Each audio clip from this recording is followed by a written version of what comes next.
very first thing I want to do is say thank you. Thank you for waking up at this ridiculous hour and being out here. That's how Reverend Michael Burke of St. Mary's Episcopal Church addressed an unlikely crowd of over 100 gathered in the rec center. It was last Wednesday, and it was a little after 4 in the morning. Volunteers prepared to break into teams and then head out into the trails of Anchorage in an annual attempt to try to get a handle on the city's homeless population. In the 15 years I've been here, I've lost 8 friends who died on the streets or in the camps. As you go out there this morning, keep in mind that these, despite the often pretty rough and hardened exteriors and a lot of stories of trauma, these are some of the most at-risk and vulnerable citizens and neighbors that we have in Anchorage. The early morning start wasn't lost on Mayor Ethan Berkowitz. As people walked in from a steadily filling parking lot, he handed out donuts to anyone willing to take one. The fact that each and every one of you got up early and are willing to do something for the betterment of the community, that says great things about who we are. And I'm personally grateful to it because I think this is how we solve our problems. The gathering was broken up into small groups and given maps of where they would be looking. Information on the location of known camps had been compiled by APD, Alaska Water and Wastewater Utility, and community councils. Within minutes, the parking lot had been cleared, and we were off to meet our teams in the field. Mine covered a large swath of land by the University of Alaska, Anchorage. What were your names? I'm Brian. Brian, John. How's it going, John? Hey, good. John. Jeff. Nice to meet you. Nice to meet you. Jeff is from Tennessee, and Brian from Ohio. Like Cedric and Callie, who joined us moments later, they're military. The week beforehand, Anchorage's homeless coordinator, Nancy Burke, asked for help. They showed up. It seems somewhat interesting, and I didn't know what time would be doing it. And I do like the idea of just like the home first. It's awesome. Get them in one area and then bring the care to them. The military's been doing it for probably decades. Soon 2 more team members arrived, and off onto the trails we went. Aurora is a reporter for the Anchorage Press, and Steve Ashman is with the municipality's Department of Health and Human Services. I'm the division manager for the Department of Health, and I run the homeless programs.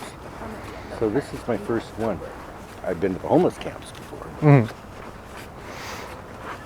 And they all should know, I'm guessing that they all should know that today's the day. Yeah. So, spoiler alert, the word must have gotten out that indeed today was the day for the count.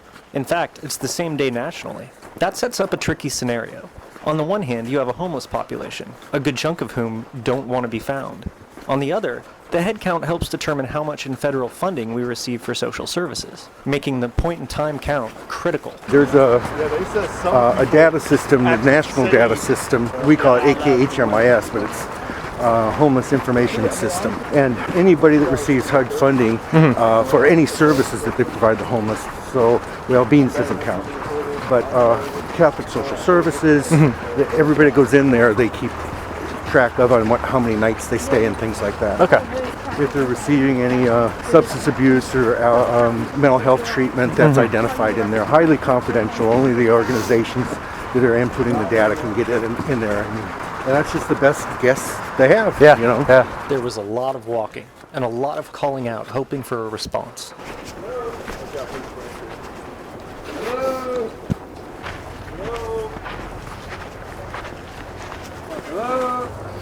Hello. It might have the Adele song on their phone and just repeat hello over and over again. Hello. As minutes stretched into hours, the search went nowhere. Plenty of signs that people had been there, footprints, empty bottles and cans, and the feeling that there were people there just beyond our vision. There was a shared feeling of frustration, but we tried to be in our best spirits about it. There's 3 of us here, 3 vehicles worth right now. We are, where are we? Yeah, Is that a tent back there? Oh no, it's a tree. Sorry. It looked like one. Yeah. Where you looking? Do you want them to come? No. No, we're good. It's just a running creek. It's just a creek. Well, I'm starting to feel it in my calves. Maybe this is all just a secret Berkowitz health fitness initiative. Some sort of structure.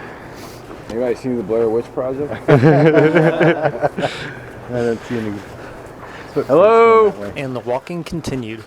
More close misses, more obvious places where people had been living but abandoned.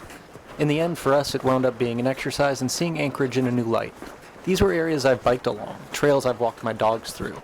but to a lot of people this is home. The final count from Wednesday morning found roughly 800 people. Later that morning and afternoon, an event at the Egan Center tried to connect those folks with social services. That's where Steve was headed after we wrapped up. There's a lot of different social service organizations that are there to provide information to the individuals. I think that you can get haircuts, pedicures, Awesome. goodie bags, but really it's just trying to engage the folks into services for those that are ready. Right. And hopefully with all the new volunteers joining the search effort, there will be more opportunities like this in the future, so we can get a more accurate count. Burke says she hopes to do another search like this in the summer. But as the clock ticked past 7 in the morning, our team called it a day. Hey, nice meeting you. Nice meeting you. Nice meeting you all. Hopefully I'll see them next time.